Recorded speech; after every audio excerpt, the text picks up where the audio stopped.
माँ तू सबसे प्यारी है, माँ तू जग में न्यारी है।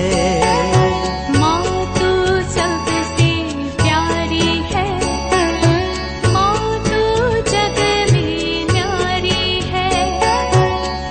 अपने आंचल में रखना, अपने आंचल में रखना। हमें वरदानों से भरना। माँ तू सबसे प्यारी है, माँ तू जग में न्यारी है। माँ तू सबसे प्यारी है, माँ तू जग में न्यारी है। Mr. Rajan Samuel, a great missionary in Hindi heartland, first class with distinction.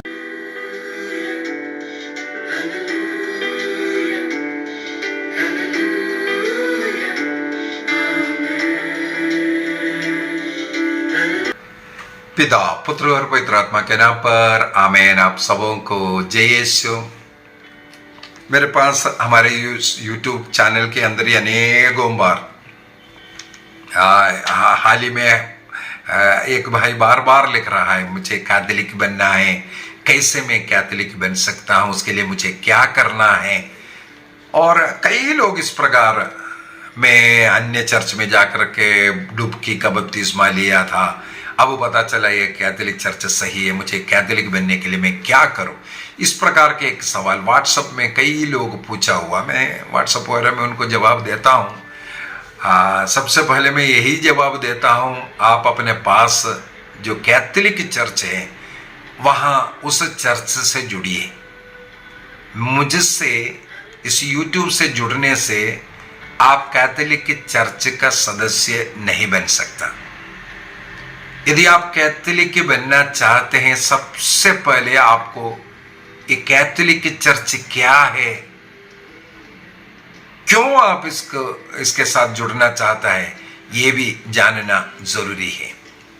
Catholic church सबसे पहले पवित्र बाइबल को अगर हम पढ़ेंगे, नए विधान को, नए विधान में प्रभु यीशु मसीह का जन्म और उनका बढ़ना और उनका पब्लिक लाइफ को अगर हम देखें, प्रभु यीशु मसीह जहां कहीं भी जा रहा है शिष्यगणों को इकट्ठा कर रहा है।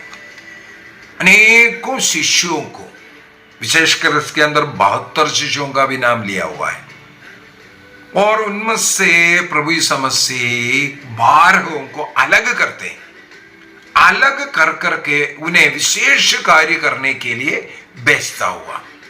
अन्य शिष्यों को भी उपयोग कर रहा है, सबका अपना अपना रोल है, लेकिन उनमें से 12 लोगों को विशेष रूप से चुनता है और विशेष कार्य करवाने के लिए भेजता है। भेजना, इसलिए उसको अपस्टल कहते हैं, भेजने वाला, विशेष कार्य के लिए जो भेजने वाला, उनको अपस्टल कहते हैं। क्रिस्त ने 12 लोगों को इस प्रकार चुना और भेजा गया। प्रेरित चरित्र को अगर हम पढ़ेंगे, इन 12 के अलावा सबसे पहले यूदस आत्महत्या किया, और प्रेरित चरित्र अध्याय 1 के अंदर हमें मालूम है, पेतरुस वहां पर ये बताते हैं, यीशु मसीह की इच्छा, ईश्वर की इच्छा ये था अपस्टल का संख्या 12 रहे, लेकिन एक व्यक्ति मर गया, इसलिए उसके स्थान पर एक व्यक्ति को चुनना, इस प्रकार बोल करके वहां पर मत्तियस को चुनता हुआ हम लोग देख रहे हैं। लेकिन आगे अगर हम पढ़ेंगे, इस 12 की संख्या का महत्व को हटा करके यीशु मसीह ने पौलुस को चुना। पौलुस स्वयं बोल रहा है, मैं भी अन्य जो अप्रेरित अपस्टल्स के समान मैं भी अपस्टल हूं कर करके। इसी प्रकार बरनबस के विषय में हो, अनेकों विषयों के में उनको एक अपस्टल के रूप में ही हम लोग देखते हैं। एक व्यक्ति के मृत्यु के बाद चुना है, ये हम लोग कहीं पढ़ नहीं रहा है, लेकिन अपस्टल के समय पर ही प्रेरित अध्याय 6 में हम लोगों को पढ़ने के लिए मिलता है, वहां पर 7 डीकन्स को चुनता हुआ उनके ऊपर हाथ रख करके प्रार्थना कर करके उनको अधिकार देता हुआ, उसी प्रकार ईसा मसीह ने पौलुस को चुना था। पौलुस को बरनबास के द्वारा प्रेरितों के सामने लेकर के आया। प्रेरित लोग हाथ रख करके उन्हें अधिकार देता हुआ सब हम लोग पाते हैं। इसका मतलब इन प्रेरितों से अधिकार पाना जरूरी है, इसके बाद वो कार्य करता हुआ। और ईसा मसीह ने इस प्रकार शिष्यगणों को बुलाया। उन शिष्यगणों में से एक व्यक्ति को, 12 को, पहले अनेकों शिष्य लोग, उनमें से 12 को चुनते हैं और 12 में से भी एक व्यक्ति को मुखिया के रूप में चुनते हैं। अनेकों बार हम लोगों ने उसके विषय में सुना है। मत्ती के सुसमाचार अध्याय 16 वाक्य 16 से 19 तक पढ़ ले, या योहन का सुसमाचार अध्याय 21 वाक्य 15, 16, 17 के अंदर भी हम लोग ये देख सकता है। यीशु मसीह पेत्रुस को विशेष अधिकार देता हुआ। लूकस का सुसमाचार अध्याय 22 में भी हम लोगों को मिलेगा विशेष प्रार्थना ईसा मसीह पेत्रुस के लिए कर रहा है और उनसे कहते हैं, जब सब छोड़ करके जाएगा, संकट का समय आ रहा है, लेकिन तुम अपने को संभालना, इसलिए मैं तुम्हारे लिए प्रार्थना किया। इसके बाद तुम अन्य लोगों को इकट्ठा करना, उन्हें सामर्थ्य प्रदान करना। इस प्रकार एक व्यक्ति को अर्थात पेत्रुस को उस समुदाय का मुख्य बनाता हुआ। और मत्ती के सुसमाचार के अंदर साफ साफ प्रभु ने कहा, पेत्रुस तुम चट्टान हो और मैं अपनी कलीसिया इस चट्टान पर बनाऊंगा और तुम्हें जो नियम है उस नियम को बांधने और खोलने का अधिकार, जो कुछ तुम यहां पर खोलेगा वो स्वर्ग में भी खोलेगा। मत्ती के सुसमाचार 18 में भी हम लोग ये पढ़ते हैं, जो कुछ तुम यहां नियम बनाएगा और नियम कहां का रहेगा, स्वर्ग का नियम रहेगा। जो बाइबल का कुछ नियम है उसको तुम अलग करना चाहते हैं, जो तुम करेगा वो स्वर्ग का है, वो मान्यता होगा। इसका मतलब पेत्रुस और कलीसिया पवित्र आत्मा से संचालित होगा, इसलिए उसका निर्णय स्वर्ग का निर्णय होगा। ये बाइबल सिखा रहा है, जो कुछ तुम यहां बांधेगा स्वर्ग में भी। इसका मतलब है यहां पर इस कलीसिया, ये मुख्य व्यक्ति अपने साथ मिलकर के जो निर्णय करता है वो स्वर्ग का निर्णय होगा।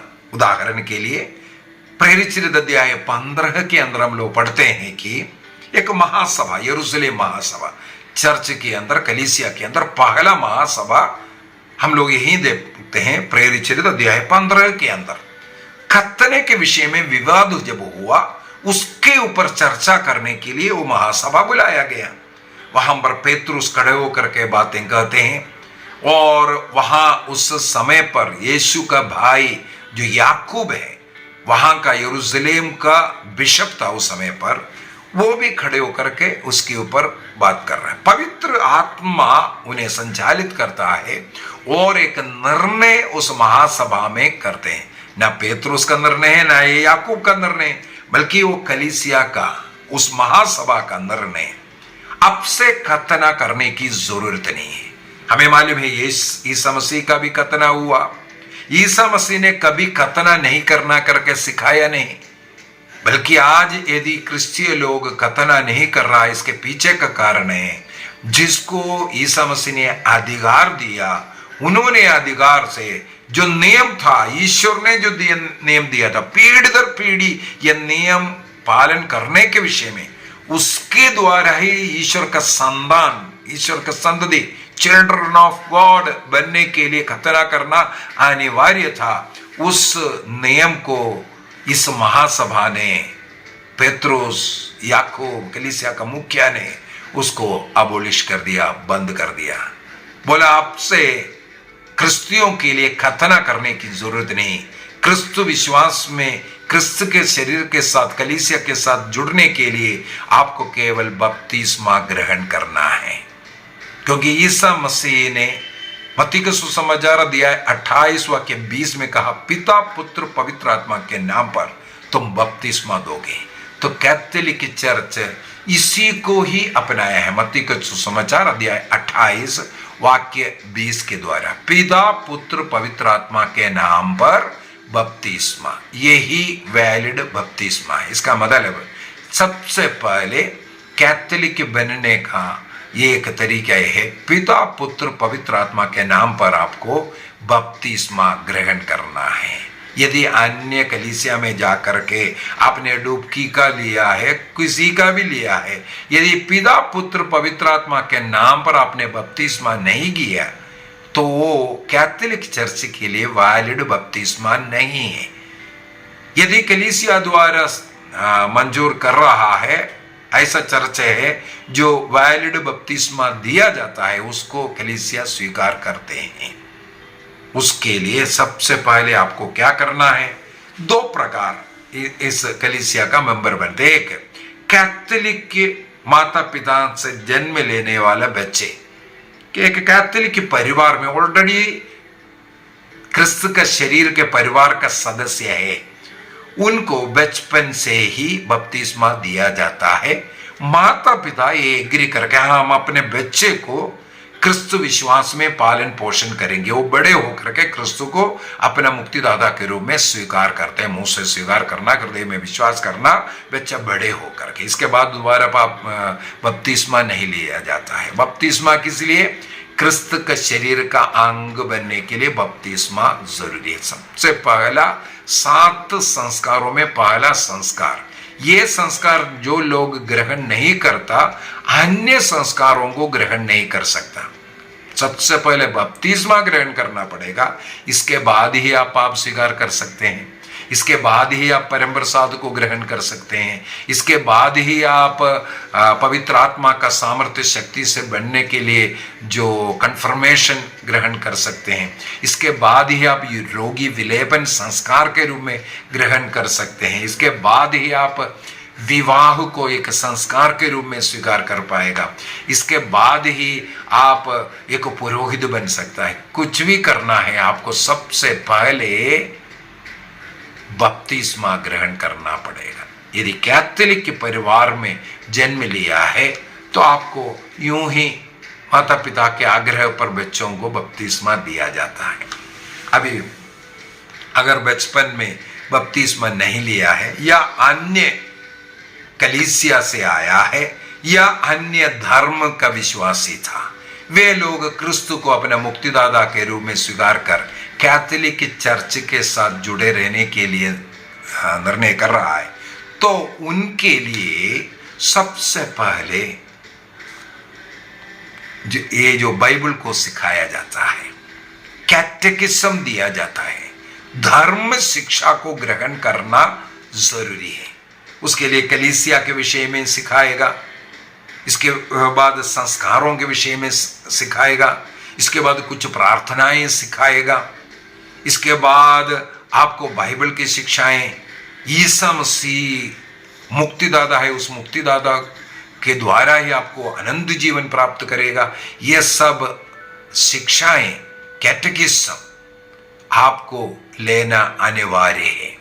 इसके लिए यदि आप क्रिस्त का शरीर का अंग बनकर के अर्थात कलीसिया का एक उस घर का सदस्य बनना चाहते हैं तो आपका सबसे पहला कर्तव्य यह है कि आप आपके नजदीक के एक चर्च में, कैथोलिक चर्च में जाइए, वहां का पल्ली पुरोहित से मिलना और आप नियमित रूप से उस चर्च से जुड़े रहिए। बपतिस्मा नहीं मिलेगा, दृढ़ीकरण संस्कार नहीं मिलेगा, पाप स्वीकार संस्कार, कोई भी संस्कार आपको उस समय पर नहीं मिलेगा। कोई भी संस्कार के बगैर आपको उस चर्च से जुड़ा हुआ जीवन जीना है। ये उस समय पर वहां का पुरोहित आपका स्टडी करेगा, आप सचमुच में क्रिस्त में विश्वास करता है कि नहीं, सचमुच में आपके हृदय में वो आग्रह है कि नहीं इस समुदाय का, उस परिवार का सदस्य बनकर के जीवन जीना और मुक्ति प्राप्त करने का आपका आग्रह है कि नहीं। आपको कोई कंबल नहीं करेगा, आपको कोई बुलाएंगे नहीं इधर आकर के करो करके, लेकिन आपको जाना पड़ेगा, आपको उत्साह होना चाहिए। मैं इस कलीसिया से जुड़े रह करके आनंद जीवन के मार्ग पर चलूंगा। ये आग्रह है तो आपको आपके नजदीक का एक कैथोलिक चर्च से जुड़ना जरूरी है। कैथोलिक चर्च से जुड़ने का मतलब बपतिस्मा नहीं है, बाकी प्रार्थना सभाओं में सभी चीजों में आपको जुड़ना है। तब वहां आपको तालीम दिया जाएगा, आपको संस्कारों के विषय में, कैथोलिक चर्च के विषय में, बाइबल के विषय में, क्रिस्त के विषय में सब आपको वहां तालीम दिया जाएगा। हो सकता है कई वर्ष लगेगा इसमें। आप कभी नहीं सोचना आज मैं जाकर के नाम लिखाया, कल मैं कैथोलिक चर्च का भाग बना। कैथोलिक चर्च में ये संभव नहीं है। आप आया, अगले दिन पकड़ करके आपको बपतिस्मा दिया, आपको क्रिस्तीय बनाया। कैथोलिक चर्च में ये संभव नहीं है। कैथोलिक चर्च का रोल आपको इस प्रकार सीखने का, परखने का कुछ समय दिया जाता है। इसके बाद भी आप पढ़ करके आप देख रहा है, मुझे ऐसा मिला है कुछ कुछ लोग 15 साल से 20 साल से रोज चर्च आ रहा है, बपतिस्मा नहीं दिया है। इसीलिए आपको सबसे पहले आत्मिक रूप से जुड़िए, आत्मिक रूप से जुड़िए। उसमें आप ईमानदार है, आपका जो प्यास, आपका भूख देख करके आपको आगे बता करके देगा। वो उस पल्ली पुरोहित के ऊपर है। तो आपको चर्च से जुड़ना बहुत ही जरूरी है। आप आते ही आपको ये सब मिलेगा, ये सोचना गलत है। तो सबसे पहले कैथोलिक चर्च क्या है, कैथोलिक चर्च में ही क्यों जोड़ना है। अभी अन्य देख लीजिए, कैथोलिक चर्च के अलावा अनेकों चर्च है। क्रिस्त ने एक कलीसिया की स्थापना किया, क्रिस्त ने एक कलीसिया की स्थापना किया, लेकिन शैतान आकर के अन्य अनेकों लोगों का मन में भ्रम डाला, डाउट डाला, कुछ ना कुछ किसी को किस्सा कुर्सी का स्थान, मान सम्मान के लिए कुछ पद चाहिए, कुछ एडमिशन चाहिए, पता नहीं क्या क्या कारण बोल करके वहां झगड़ा करते हैं, अलग होते हैं, अलग हो रहा है। अगर चर्च के अंदर हमने ये नहीं बोल रहा है हम लोग सब परफेक्ट है, मैं परफेक्ट नहीं हूं, हमारे बिशप परफेक्ट नहीं है, संत पापा परफेक्ट नहीं है, लेकिन ईसा मसीह परफेक्ट है, पवित्र आत्मा परफेक्ट है जो इस कलीसिया को चलाता है। इसी वजह से 2000 वर्षों से अनेकों लोग यहां से निकल करके गया, लेकिन कलीसिया की संख्या प्रतिदिन बढ़ रहा है। 2 भागों में विभाजित हुआ, लेकिन आज भी उस समय से कई गुना ज्यादा संख्या इस चर्च में है। क्यों है? क्रिस्त ने स्थापित किया हुआ कलीसिया कभी खत्म नहीं हो सकता है। व्यक्ति में कमियां होगा, लेकिन कलीसिया में कमी नहीं है। व्यक्ति में कई पाप होगा, उस व्यक्ति के लिए नहीं, क्रिस्त का शरीर से हमें जुड़ना है उस मुक्ति के लिए। इस कलीसिया क्रिस्त ने क्यों स्थापित किया?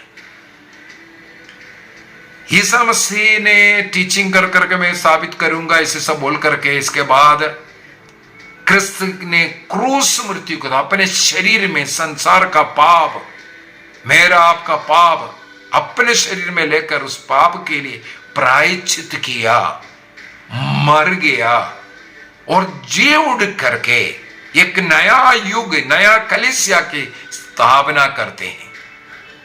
इसका प्रतीक के रूप में हमें मालूम है, उनके बगल से जब भाला झोंका गया, वहां से रक्त निकला, जल निकला। रक्त को पवित्र यूक्रिस्ट का प्रतीक माना जाता है। जल वो पवित्र आत्मा का और बपतिस्मा का प्रतीक है। बपतिस्मा के द्वारा इस कलीसिया से जुड़ना है और पवित्र यूक्रिस्ट और पवित्र आत्मा हमें एकजुट बनाकर रखता है। इसलिए कैथोलिक चर्च एक है। इसमें 24 इंडिपेंडेंट चर्चेस है। मैंने इसे पूर्व में क्लास लिया है उसका। 6 परिवार, 6 प्रकार का लिटर्जी है। उसमें भी अलग अलग भाषा, देश के अनुसार, इस प्रकार कुल मिलाकर के 24 है पूरे वर्ल्ड के अंदर। लेकिन ये 24 का 24 कलीसिया संत पापा के अधीन रहता है। ईसा मसीह ने जो अधिकार दिया उस अधिकार के अधीन रहने वालों को कैथोलिक कहते हैं। वो चर्च एक है, वन। वो चर्च पवित्र है क्योंकि वो क्रिस्त का शरीर वो पवित्र है। तीसरा, वो प्रेरित है, अर्थात ईसा मसीह ने प्रेरितों पर इस कलीसिया का स्थापना किया। अपॉस्टोलिक होना जरूरी है और वो चर्च कैथोलिक होना जरूरी है, अर्थात पूरे संसार के लोगों के लिए क्रिस्त ने अपना बलिदान अर्पित किया। पूरे संसार के पापों को अपने शरीर में लेकर के उसके लिए प्रायश्चित कर मरकर जी उठा और एक नया युग का निर्माण किया। वो है क्रिस्त का शरीर। इसीलिए कैथोलिक चर्च वो एक है, पवित्र है, प्रेरित अपॉस्टोलिक है और कैथोलिक है। उस चर्च से आपको जुड़ना है जिस चर्च को क्रिस्त ने स्थापित किया।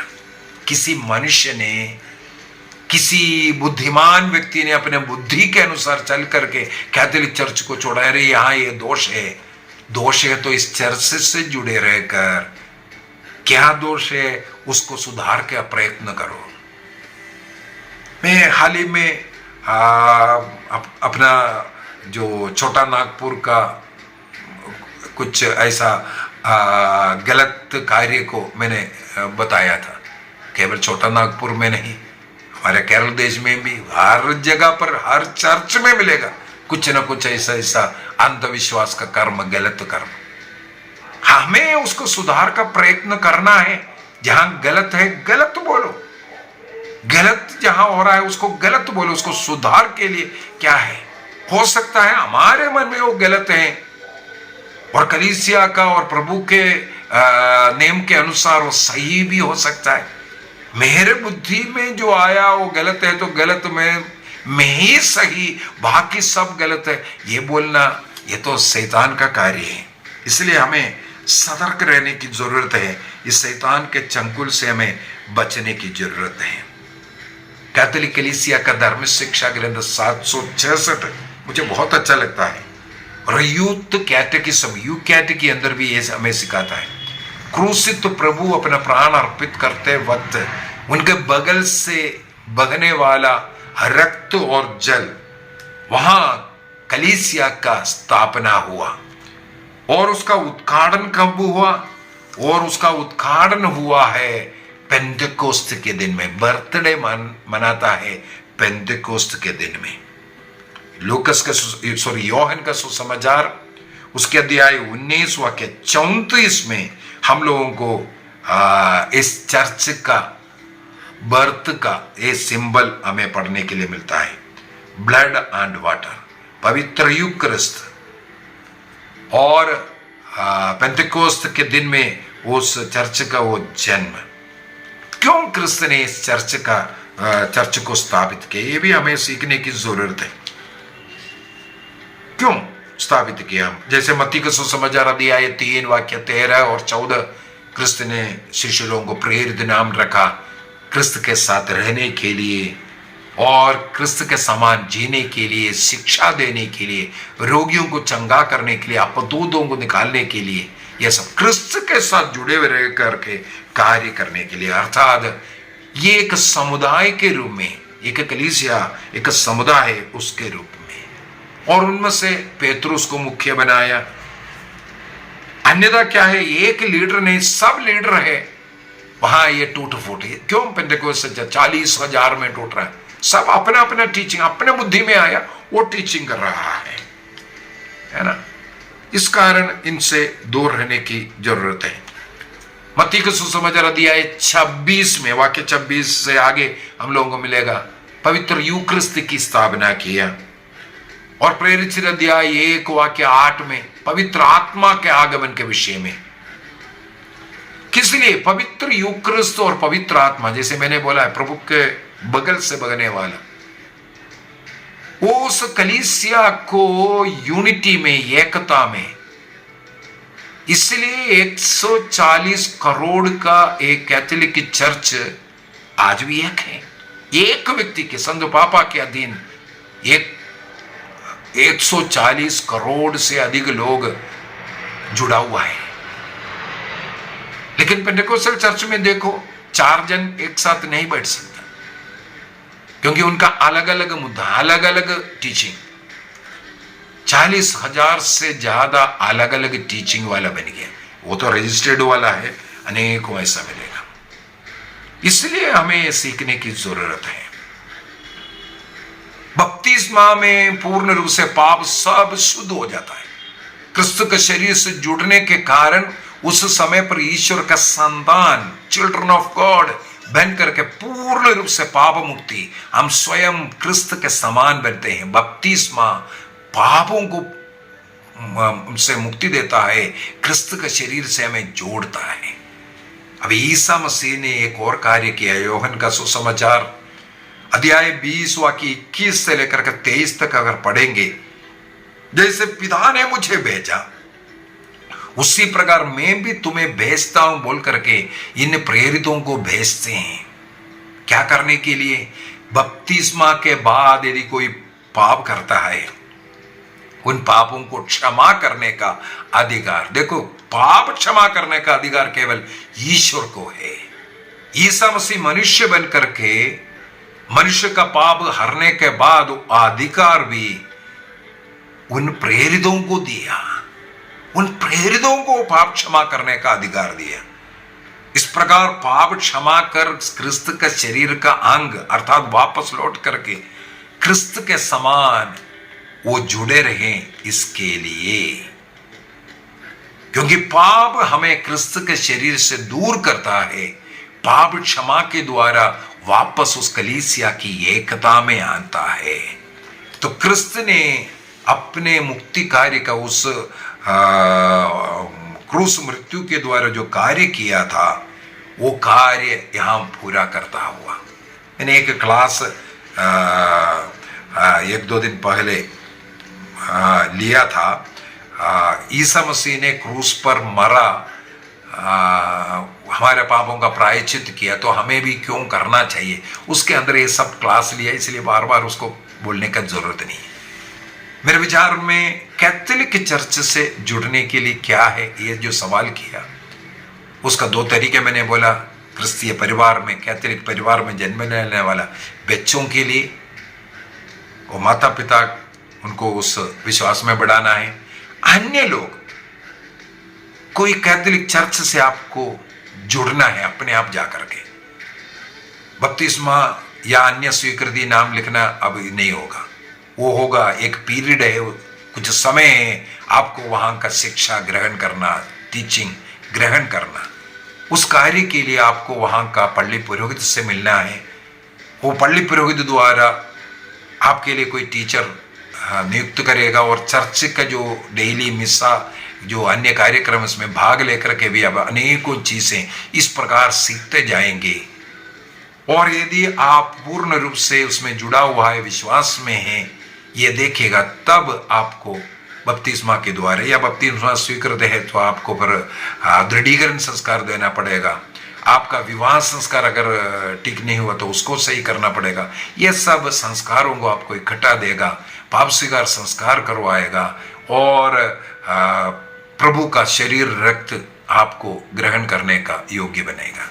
इसके बाद अन्य सब आपको मिलेगा, जब तक आप वहां का वो धर्म शिक्षा, टीचिंग्स और पूर्ण रूप से कलीसिया के अधीन रह करके जीवन जीने का निर्णय नहीं करेंगे। कैथोलिक चर्च में शामिल होना मुश्किल है, आपको इंतजार करना ही पड़ता है। मेरे विचार में जिन्होंने भी ये सवाल किया, उनका उत्तर देने के लिए मैंने कोशिश किया। प्रभु हम सबों को आशीष दे, पिता, पुत्र और पवित्र आत्मा के नाम पर आमीन। आप सबों को जय यीशु।